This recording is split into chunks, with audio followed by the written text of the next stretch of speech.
फबी आलाई रब्बिकुमा तुकज़्ज़िबान। अस्सलामुअलैकुम, आप देख रहे हैं बाजी बुशरा यूट्यूब चैनल। आज हमारे किचन में बहुत ही ज़बरदस्त खट्टी मीठी बनेगी चटनी, जिसे हम सूखी खुबानी और इमली के साथ बनाएंगे। इसको आप फ्रूट चाट, दही भल्ले, फिश फ्राई और बहुत से स्नैक्स के साथ इसे इस्तेमाल करें, बहुत मज़ा आएगा। चले बनाना स्टार्ट करते हैं। चटनी बनाने के लिए मैंने एक पाव ली थी सूखी खुबानी। इसको 2 कप पानी लेके मैंने 20 मिनट पहले इसे भिगो दिया था। भिगोने के बाद इसकी कंडीशन देखें, ये वाली हो जाएगी। आध पाव लिया इमली को भी मैंने 1 कप पानी लेके इसको भी भिगो दिया था। उसका पलम मैंने निकाल लिए, ये आप देख सकते हैं।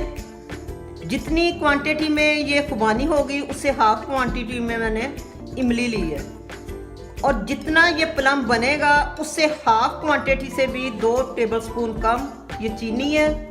3 सब्ज़ मिर्चें, 1 टेबलस्पून सुरख मिर्च मोटी कुटी हुई, 1 टीस्पून पिसा हुआ सफ़ेद नमक, हाफ टी स्पून सफ़ेद ज़ीरा। इसको अच्छी तरह आप हाथ से क्रश कर लें, और 1 टेबलस्पून चाट मसाला। चलें इसे अब बनाना स्टार्ट करते हैं। जग के अंदर ये सबसे पहले मैं खुबानी का जो भीगी हुई खुबानी है इसे डाल दूंगी।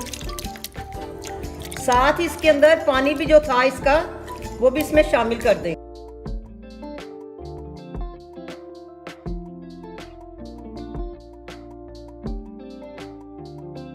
ये देखें, ये ग्राइंड हो चुका है। थोड़े थोड़े इसमें प्लम रहने चाहिए, वो अच्छे लगते हैं। इससे ज्यादा आपने मैश नहीं करना। इसको देगची में डाल दिया। चीजें जो हैं उसको भी ग्राइंड कर लूंगी। उसी जग के अंदर मैं ये वाली चीजें भी डाल दूंगी।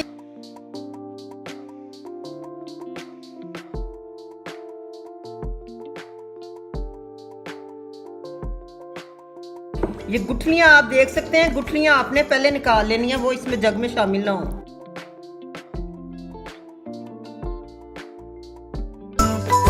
आग मैंने ऑन कर दी है, तेज आंच पे इसको 5 मिनट के लिए पका लेते हैं।